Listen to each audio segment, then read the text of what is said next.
Swayam Prabha. Digital India. Educated India.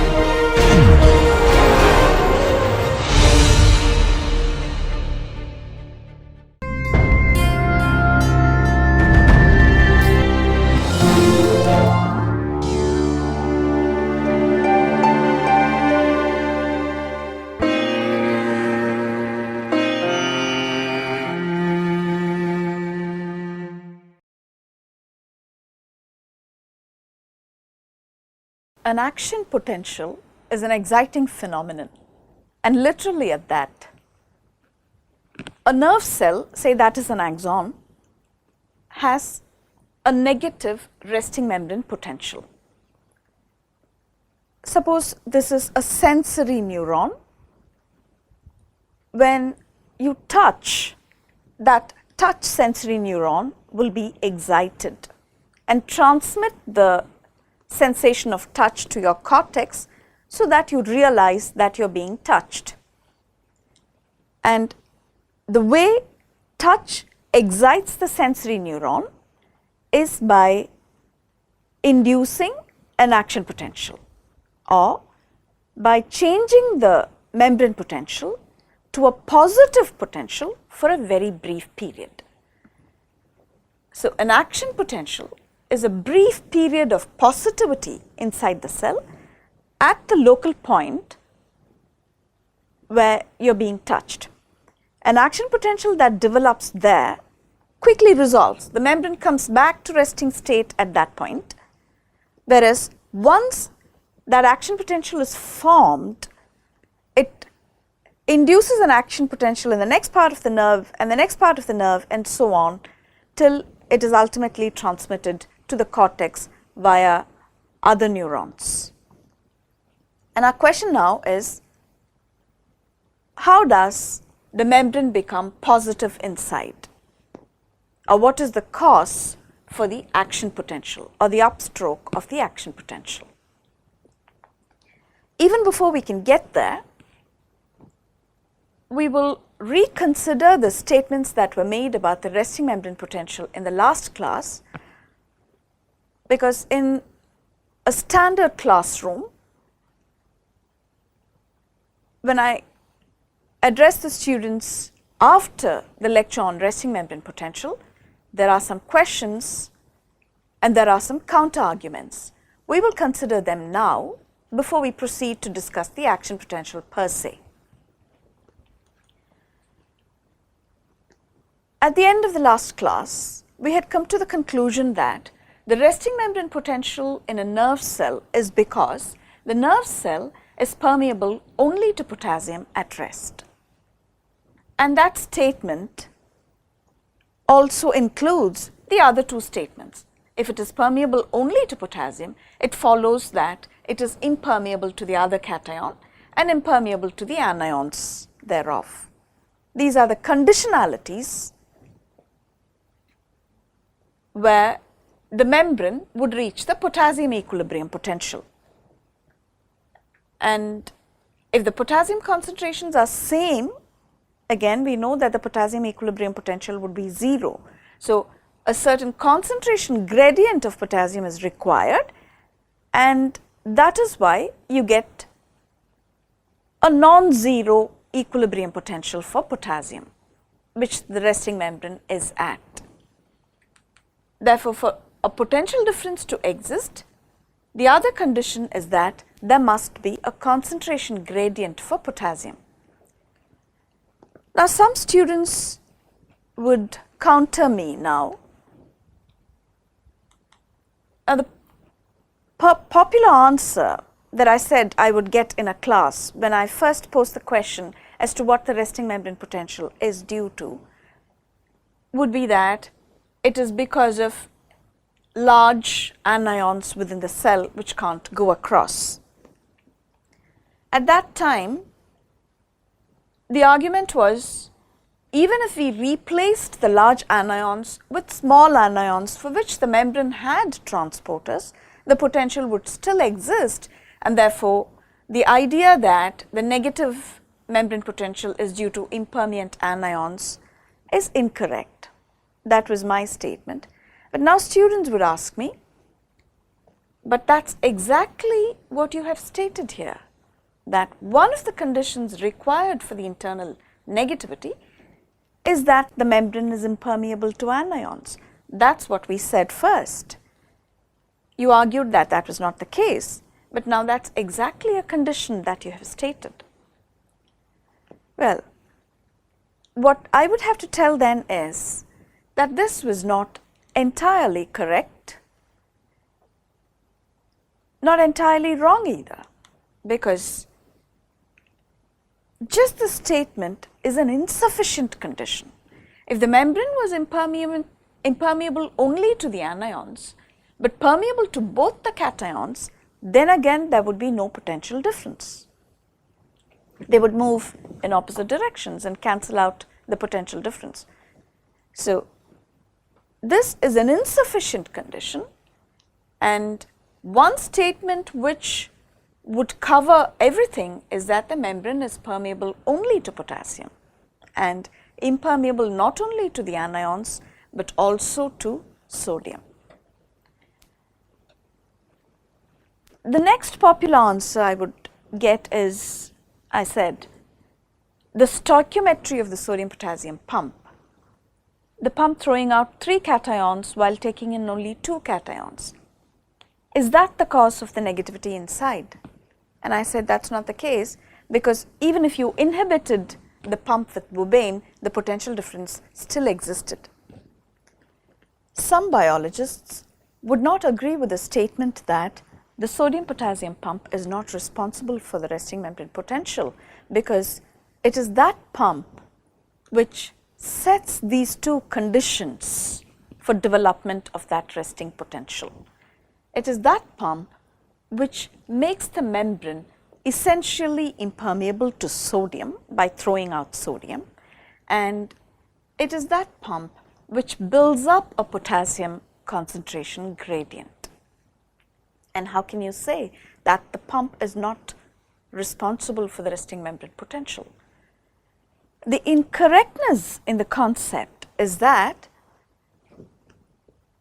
the negativity inside is not because of the stoichiometry, 1 extra cation going out for every turn of the pump.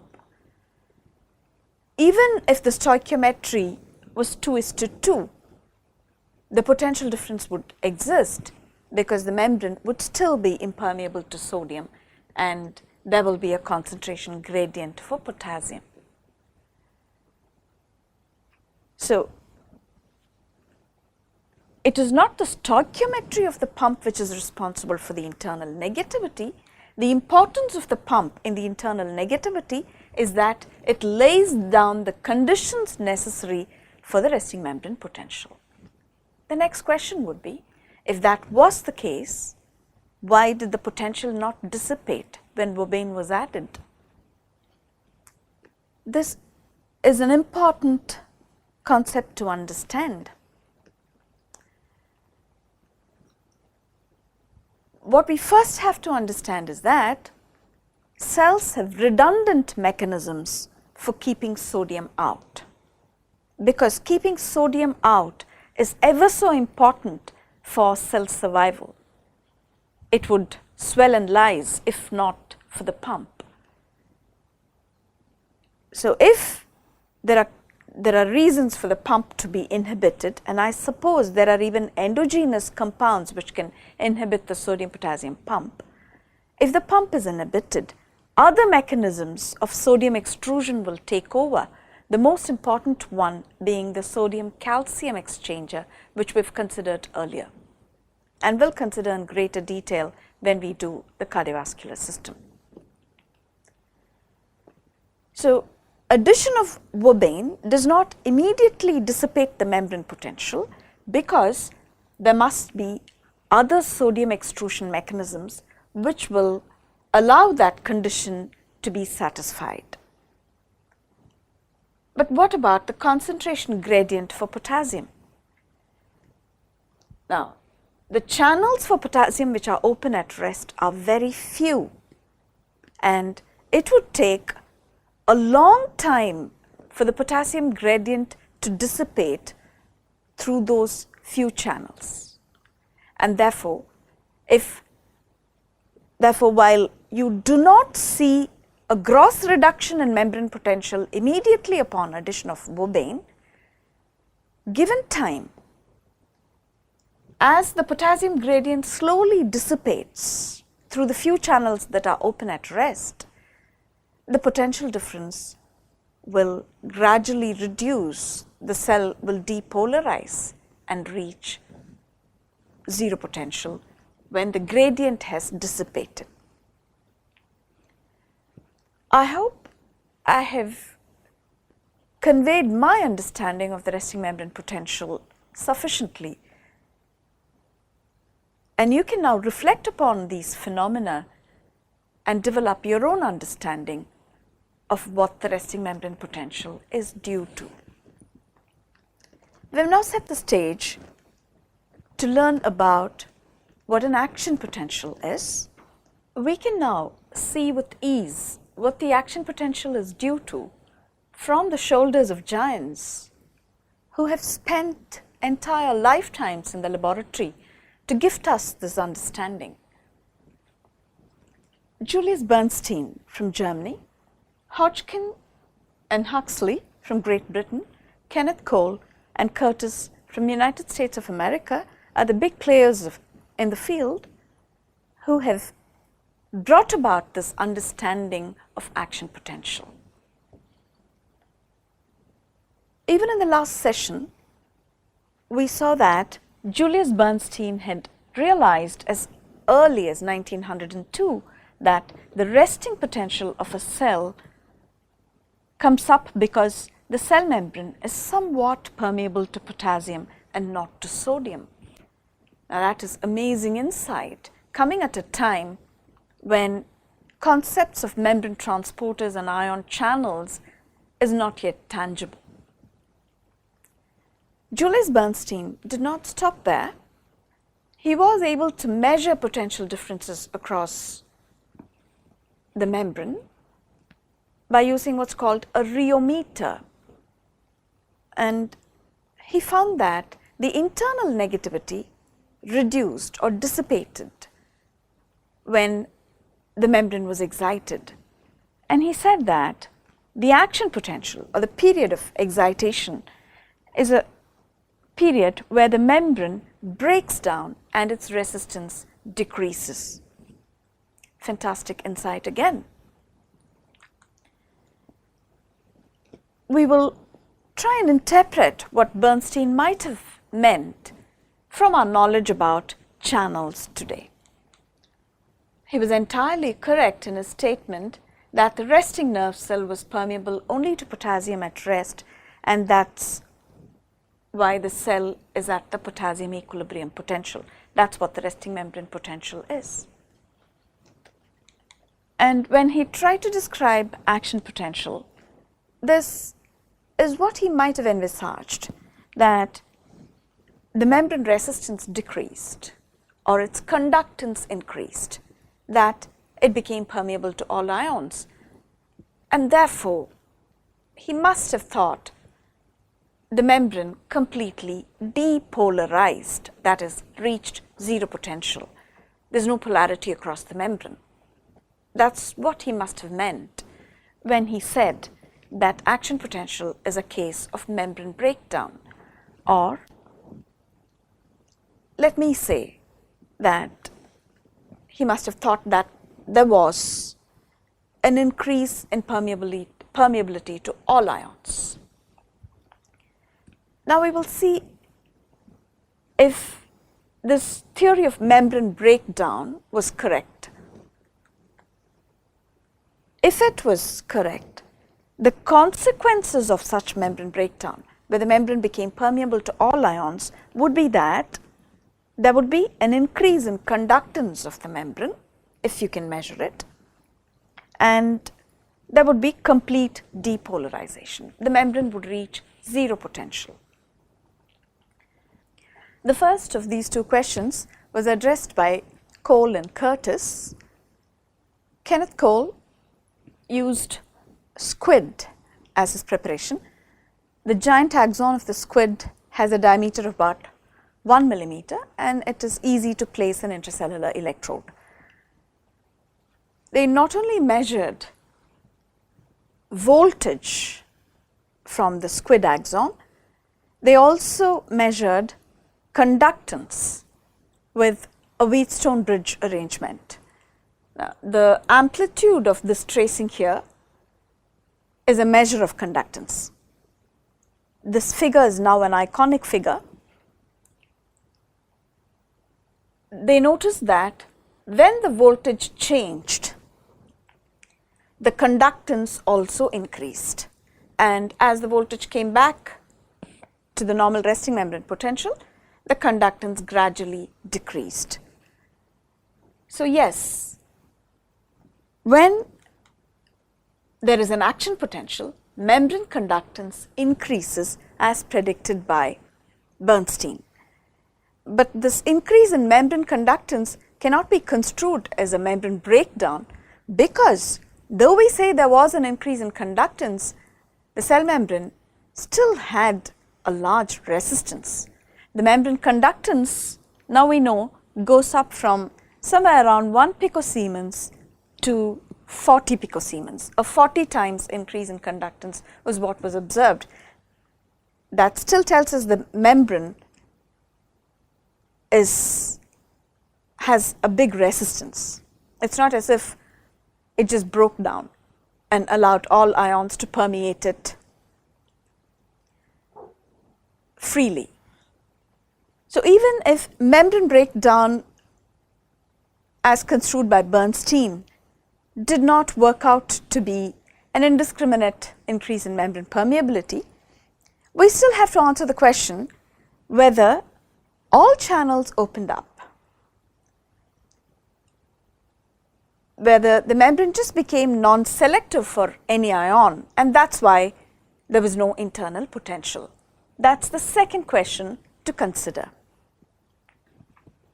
Now notice that the voltage recording here has no absolute values, but then both the groups, Hodgkin and Huxley and Cole and Curtis, were able to put in fine microelectrodes, and they were able to measure absolute voltages within the squid axon. To their great surprise, during an action potential, the voltage did not reach 0 and stop there. Depolarization was a term used by Julius Bernstein to say that the membrane lost its polarity, which means it should reach 0 potential. But to their big surprise, they saw that the membrane overshot the 0 mark and went to a positive potential. Now this was a very big surprise, and the question as to why this happened could be answered only after World War II, after a gap of about 5 to 6 years. Though the term depolarization would technically mean that the membrane lost its polarity and reached 0, we've continued to use the term to refer to the whole of the upstroke of the action potential. The whole upstroke reaching positivity is now referred to as depolarization. Whereas during an action potential, what actually happens is a reversal of polarity, where the cell interior becomes positive, albeit for a very short period of the order of 2 milliseconds. And why does that happen? Hodgkin and Huxley postulated that the internal positivity was because the membrane was selecting for sodium instead of potassium. In today's understanding, this would be opening of sodium channels, so that the membrane reached the sodium equilibrium potential during excitation. Now, if the hypothesis that action potential is an attempt by the membrane to reach the sodium equilibrium potential, because the membrane has become permeable to sodium, then it follows that if you changed extracellular sodium concentration, say you reduced it to 70, then the ratio will decrease and the magnitude of the action potential would be, the magnitude of the sodium equilibrium potential as predicted by the Nernst equation would be less, and therefore the height of the action potential would be less. So, when you had 140 sodium, the action potential that you record say is plus 40. You would notice that it is not equal to the sodium equilibrium potential, it is less. We will consider why later on. And if you changed external sodium, we have to see if the height of the action potential reduces. Only then we can confirm that the action potential is a case where sodium channels have opened up on the membrane. Hodgkin and Katz did those experiments. They used the squid axon again, and as they changed external sodium, they used seawater as the extracellular fluid, because a marine animal would have an extracellular fluid resembling the seawater of today. A word of caution is that the extracellular fluid in our bodies is not like the seawater of today. It is much more dilute, probably resembling seawater millennia of years ago when terrestrial animals evolved out of sea. So, while we have sodium chloride at 140 millimolar, marine animals have an extracellular fluid with 440 millimolar sodium chloride, which is similar to the seawater of today. So, Hodgkin and Katz were able to put in microelectrodes into the squid giant axon, and as they changed sodium concentration outside by diluting seawater, not just with water, but with another solution which would have an equivalent of sodium to adjust for osmolarity, like choline or glucose or sucrose, compounds which would not go through channels. So, when they maintained osmolarity but changed the concentration of sodium outside, they noticed that the height of the action potential reduced. This was proof enough that the action potential was a case where the membrane was moving towards the sodium equilibrium potential because it became overtly permeable to sodium, much in excess of its potassium permeability. Hodgkin and Huxley made prolific contributions. They are credited with developing the voltage clamp technique along with others, wherein the voltage of a cell could be maintained at a desired value for a length of time, so that the currents that develop during that voltage clamp can be studied better. It helps us understand channel kinetics better. Even today, their paradigm is repeated across the labs in the world, where voltage is clamped to measure currents or current is clamped to measure voltage. Hodgkin and Huxley also developed the HH model, a set of mathematical equations describing how sodium and potassium channels should behave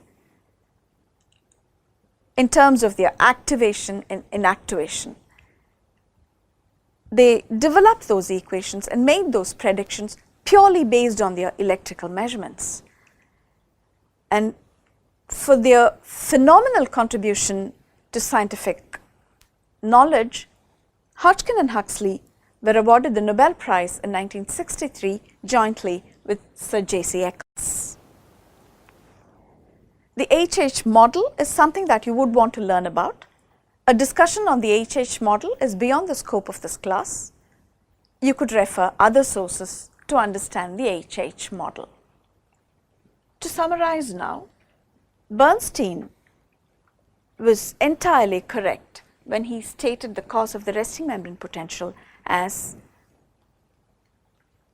the potassium equilibrium potential. But his assumption that there was an indiscriminate membrane breakdown or an increase in permeability to all ions during the passage of an action potential was not right, because the membrane during an action potential became selectively permeable for sodium, and the increase in sodium conductance was so much that any resting potassium conductance would become inconsequential, and therefore the membrane reached the sodium equilibrium potential. Did it quite reach the sodium equilibrium potential? Not really. For those concentrations of sodium inside and outside, the sodium equilibrium potential would have been plus 60, but we see that the action potential peak never reaches the sodium equilibrium potential, it stops short.